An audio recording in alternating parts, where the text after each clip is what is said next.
अस्सलामुअलैकुम। Stirling learning में खुश आमदीद। आज के लेक्चर में हम फिज़िक्स फर्स्ट ईयर की बात करेंगे। ये हमारा 10वां लेक्चर है। लास्ट लेक्चर में हमने चैप्टर नंबर 2 स्टार्ट किया था, जिसमें हमने वेक्टर की और उसकी रेक्टेंगुलर कंपोनेंट्स की, एडिशन ऑफ वेक्टर्स की कुछ बातें की थी, मल्टीप्लिकेशन बाय स्केलर क्वांटिटी। आज हम बात करेंगे यूनिट वेक्टर की। A unit vector in a given direction is a vector with magnitude 1 in that direction. It is used to represent the direction of a vector.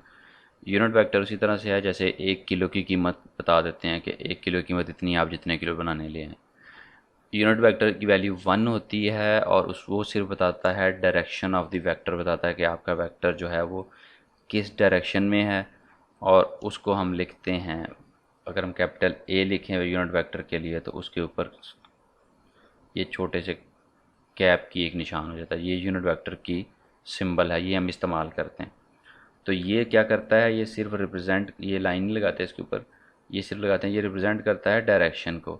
Value कोई भी हो सकती है। जो वैल्यू है वो मैग्नीट्यूड होती है, वो किससे निकलती है, वो आपके पास ए का जो वेक्टर है उसकी आप मैग्नीट्यूड लेते हो, उसके एक्स कंपोनेंट को स्केयर करके उसके वाई कंपोनेंट को स्केयर करके ऐड करते हो according to the Pythagoras theorem. Pythagoras theorem को यूज़ करते हुए हम उसका मैग्नीट्यूड निकाल लेते हैं। ये क्या है, मैग्नीट्यूड। तो मैग्नीट्यूड और डायरेक्शन दोनों को साथ लिख देंगे तो आपके पास वो वेक्टर, क्योंकि vector is a vector quantity, तो उसकी मैग्नीट्यूड भी होती है, उसकी डायरेक्शन भी होती है। मैग्नीट्यूड जैसे 4 है, डायरेक्शन उसकी ए कैप है, तो ये ए की फॉर्म में। तो यहाँ पे जो ए कैप है ये जनरल हमने लिखा है, लेकिन इसकी जो 3-4 डायरेक्शन होती हैं, कौन कौन सी जो पॉसिबल डायरेक्शन हैं वो कौन सी होती हैं आपके पास? 3 डायरेक्शन होती हैं आपके पास। रेक्टेंगुलर जो आपके पास जो इसे क्या बोलते हैं, रेक्टेंगुलर कोऑर्डिनेट सिस्टम है, वो आपके पास 3 डायमेंशनल सिस्टम जो है वो इसमें z होता है। ये अगर इसको x ले लें, बुक के अंदर ये x लिया, इसको y लिया, तो इसको z लिया। जो x की डायरेक्शन में यूनिट वेक्टर होगा उसको I बोलते हैं, और y की उसको j लिखते हैं, और इसको k लिखते हैं। अगर जैसे मैं 4a लिखा, मैं यहाँ पे 4k लिख, दैट मीन मुझे पता चल जाएगा it is towards the z। Positive value है तो पॉजिटिव की तरफ जाएंगे, और कौन सी डायरेक्शन होगी, के से बताया, तो ये जो z एक्सिस है उसके ऊपर होगा। लेकिन ये x और y और z के जो जनरली i, j और k से रिप्रेजेंट करते हैं। The use of unit vectors is not restricted to the Cartesian coordinate system only. Unit vectors may be defined for any direction. Two or more frequently use unit vectors are the vectors r represent the direction of vector r, and vector n represents the direction of normal drawn on the specified surface। r vector है, उसको आप कैसे position vector भी कहते हैं, direction vector, तो उसका जो यूनिट वेक्टर है उसको r कहते हैं। ये किसी भी डायरेक्शन में हो सकता है, ये ज़रूरी नहीं है 3 यही हो, इसके अलावा भी हो सकते हैं। और जो नॉर्मल ड्रा किया था, कोई भी सरफेस है उसके ऊपर एक नॉर्मल जो ड्रा किया जाता है, इसकी डायरेक्शन में जो आपके पास यूनिट वेक्टर होता है उसको कैपिटल n के स्मॉल n के साथ हम स्मॉल n कैप के साथ हम ज़ाहिर करते हैं। ठीक है, नॉर्मल, ये सरफेस के ऊपर जो नॉर्मल ड्रा था, बिल्कुल ऐसे जैसे ये आपकी बुक नज़र आ रही है, ये उसके ऊपर ये नॉर्मल है, इसकी जो डायरेक्शन है ये n से हम ज़ाहिर कर सकते हैं। उसके बाद नल वेक्टर। नल वेक्टर क्या कहता है, it is a vector of a zero magnitude. इसकी मैग्नीट्यूड ज़ीरो हो उसको हम क्या कहते हैं, नल वेक्टर कहते हैं। जैसे ज़ीरो को नल कहते हैं ना, सिंपल ज़ीरो को नल कहते हैं, तो वेक्टर को नल वेक्टर कहते हैं। अगर किसी वेक्टर को उसके नेगेटिव ऑफ वेक्टर के अंदर ऐड किया जाए तो वैल्यू क्या आती है, ज़ीरो आती है। This zero is called null vector. ठीक है, इसकी मैग्नीट्यूड ज़ीरो हो जाती है। फॉर एग्ज़ाम्पल जैसे ये पॉजिटिव ए है तो ये नेगेटिव ए है। पॉजिटिव और नेगेटिव ए दोनों बराबर हैं, जब इनको ऐड करेंगे तो यहाँ पे कुछ भी नहीं आएगा, खाली जगह आएगी। दैट मीन्स के ख़त्म, ये दोनों आपस में एक दूसरे को कैंसिल आउट कर दिया इन्होंने, नल वेक्टर। उसके बाद इक्वल वेक्टर्स हैं, two vectors A R B set to be equal if they have same magnitude and direction. Magnitude भी सेम होनी चाहिए और डायरेक्शन भी सेम होनी चाहिए, तब हम कह सकते हैं कि ये क्या हैं, इक्वल वेक्टर्स हैं। वेक्टर ए है इस डायरेक्शन में, वेक्टर बी भी है इस डायरेक्शन में, इसकी वैल्यू भी 4 है, इसकी वैल्यू भी 4 है। मैग्नीट्यूड के लिहाज से मैं इसके जो टू द स्केल वैल्यू वो निकाल रहा हूँ। डायरेक्शन भी इनकी, इसकी भी पॉजिटिव एक्स एक्सिस की तरफ है, इसकी भी पॉजिटिव एक्स एक्सिस की तरफ है, एक्स एक्सिस के साथ एंगल इसका भी 0 डिग्री है, इसका भी 0 डिग्री। दैट मीन्स कि हर तरह से ये एक दूसरे के पैरेलल जा रहे हैं, बिल्कुल एक डायरेक्शन में जा रहे हैं। तो इन दोनों को क्या कहेंगे, इक्वल वेक्टर। इसकी यही बात है, this means that parallel vectors of same magnitude are equal to each other. ये डेफिनेशंस हैं यूनिट वेक्टर की, नल वेक्टर की, इक्वल वेक्टर की। ये आप लोगों ने सारी डेफिनेशंस के अंदर से याद करनी है, क्योंकि इसमें से डायरेक्शंस को वो पूछ सकता है।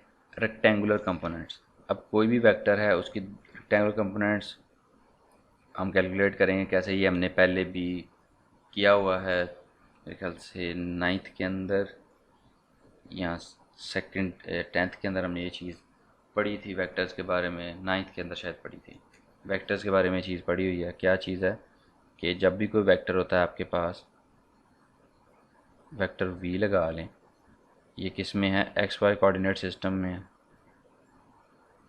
ये y है और ये x है, और इसका जो साया बनता है, projection of vector v on in the direction of x axis, this is called vx, the x component of this vector v। और ये जो y की पैरेलल में होता है, इसका जो इसका y के ऊपर जो शेडो बनेगा वो यहाँ बनेगा, ये इसको वाई एक्स कहते हैं, वी वाई कहते हैं, और जनरली इसको लिखा जाता है यहाँ पे वी वाई के तौर। तो ये और ये जो हैं ये रेक्टेंगुलर कंपोनेंट्स हैं, मतलब ये दोनों आपस में क्या हैं, 90 डिग्री पे हैं, और ये जो जो हमारा जो कोऑर्डिनेट सिस्टम है उसके अंदर ये लाई करते हैं। तो ये दोनों म्यूचुअली परपेंडिकुलर होते हैं। Such components are called rectangular. Definition है, it is usually convenient to resolve vector into components along mutually perpendicular directions.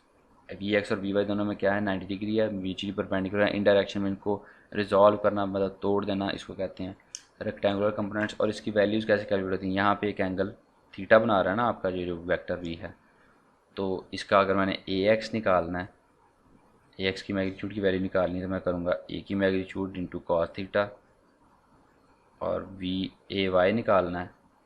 यहाँ पे ए नहीं है, यहाँ पे बुक के अंदर ए था हमारे पास, यहाँ पे हमने एग्जांपल लिया वी की, तो वी एक्स और V cos theta, V Y तो वी साइन थीटा, ठीक है। और वी की मैग्नीट्यूड जो है, और वी की जो अगर वी वेक्टर को वैसे लिखना हो तो जो यहाँ पे वैल्यू बन रही है V X I plus V Y J, I और जे बता रहे हैं कि ये वेक्टर्स हैं और ये इसके साथ यूनिट वेक्टर हैं, ये इसके साथ मैग्नीट्यूड्स हैं, जो नंबर वैल्यूज़ हैं कितनी कितनी, ये एक्स एक्सिस की तरफ जा रहा है, कितना ये वाई एक्सिस की तरफ जा रहा है। Okay, determination of vectors from its rectangular components. अब किसी भी वेक्टर का उसके रेक्टेंगुलर कंपोनेंट से पता करना कि इसका वेक्टर कैसे बनेगा, तो हमारे पास आसान सा एक रिलेशन है जो हमने पढ़ा हुआ है, जो आपकी होती है 90 डिग्री वाली ट्रायंगल होती है, जिसे राइट एंगल ट्रायंगल कहते हैं, उसके तो हमने पढ़ा हुआ, पैथागोरस थ्योरम पढ़ा हुआ है। पैथागोरस थ्योरम क्या स्टेट करता है, पैथागोरस थ्योरम क्या कहता है कि पैथागोरस थ्योरम कहता है ये आपके पास एक है, ये इसकी परपेंडिकुलर है, ये बेस है और ये हाइपोटेनस है। तो क्या पैथागोरस थ्योरम कहता है, हाइपोटेनस का square is equals to perpendicular का स्क्वायर प्लस बेस का स्क्वायर। अब हाइपोटेनस का स्क्वायर है, इसको हाइपोटेनस फाइंड करना, तो यहाँ पे दोनों तरफ अंडर रूट लेंगे, ये कट गया, hypotenuse is equal to perpendicular का स्क्वायर प्लस बेस का स्क्वायर। ये आपके पास ही पैथागोरस थ्योरम है। यही यहाँ पे इस्तेमाल करके हम इसके रेक्टेंगुलर कंपोनेंट से इसका वेक्टर निकालेंगे। फॉर एग्जांपल हमें वेक्टर नहीं दिया गया, हमें उसके रेक्टेंगुलर कंपोनेंट्स दे देंगे। हम यहाँ पे वेक्टर वी की बात की थी, यहाँ पे वेक्टर ए की बात कर लेते हैं। एक जगह पे ये उसका एक्स कंपोनेंट ए एक्स ये बनता है और ए वाई उसका ये बनता है। ए एक्स और ए वाई की वैल्यू दे दी है, ए एक्स आई और ए वाई जे के फॉर्म में, ए एक्स आई और ए वाई जे की फॉर्म में वैल्यूज़ दे दी हैं। वो कह रहा है वेक्टर ए फाइंड करो, उसकी मैग्नीट्यूड और उसकी डायरेक्शन, उसके जो एंगल थीटा बनता है डायरेक्शन के लिहाज से, क्योंकि ये एक्स के और वाई की फॉर्म में अकेली की डायरेक्शन में तो जाएगा नहीं। अगर एक ही डायरेक्शन में जाएगा तो अगर एक्स की डायरेक्शन में होता तो इसका ए वाई ज़ीरो होता, अगर ए वाई की डायरेक्शन में होता तो ए एक्स इसका ज़ीरो था। दोनों की वैल्यू में तो कहीं दरमियान में कहीं पे आएगा, एंगल बनाएगा। तो वो डायरेक्शन हमने थीटा से निकालनी है, ठीक है। हमें पता होना चाहिए कि थीटा उसकी क्या बनती है और क्या डायरेक्शन होती है। जो दो थीटा होगा उसी वही डायरेक्शन, थीटा निकालने का और ये निकालने का। ये जो है ये क्या दोनों परपेंडिकुलर हैं, तो अगर इसमें बनाने की कोशिश करूं तो यहाँ पे क्या बनेगा, ये इस परपेंडिकुलर में यहाँ ड्रा कर लूँ अगर, तो यहाँ पे क्या बन गया, ये राइट एंगल ट्राइंगल बन गई। यहाँ अगर मैं यहाँ ड्रा नहीं करता, देखिए यहाँ ड्रा कर लेते हैं, तो ये आपका क्या होगा, ये वेक्टर होगा जो हमें रिक्वायर्ड है ए।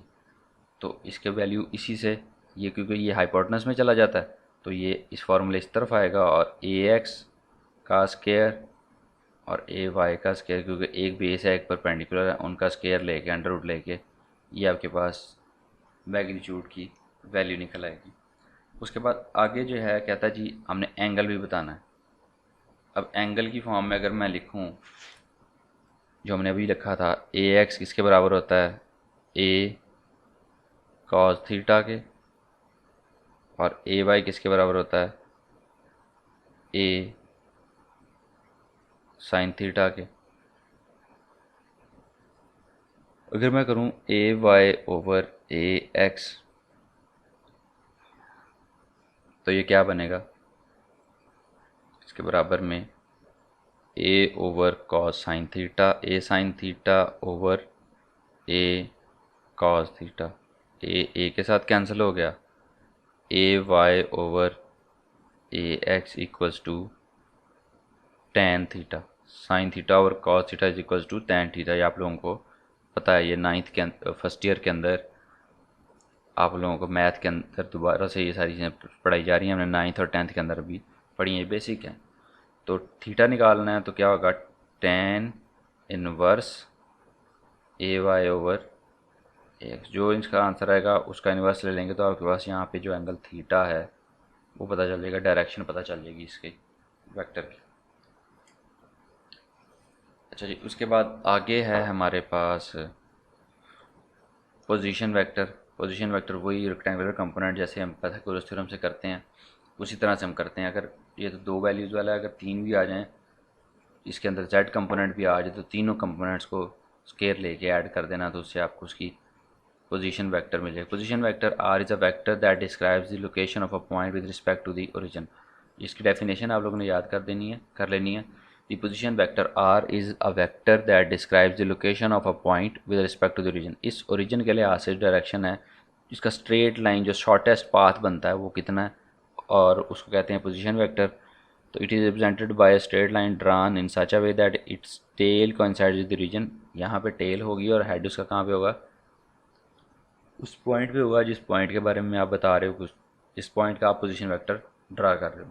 आगे इसी एग्जांपल है, ये बाद में करेंगे, न्यूमेरिकल जब कर लेंगे उसके बाद जब रिवीजन में आप लोगों को मैं QA का सेक्शन जो मैंने कहा था कि मैं करूँगा, कुछ सवाल जब कुछ लोग इसको देख लेंगे, 1000 2000 3000 लोग इसको देख लेंगे, उसके बाद उनके क्वेश्चंस होंगे और वो फिर चैप्टर जब कंप्लीट होगा तो उसके एंड पे फिर दोबारा से QA के तो कुछ एक दो लेक्चर बनेंगे जिसमें इसके अंदर जितने भी सवालात होंगे आप लोगों के उसके जवाब दिए जाएंगे।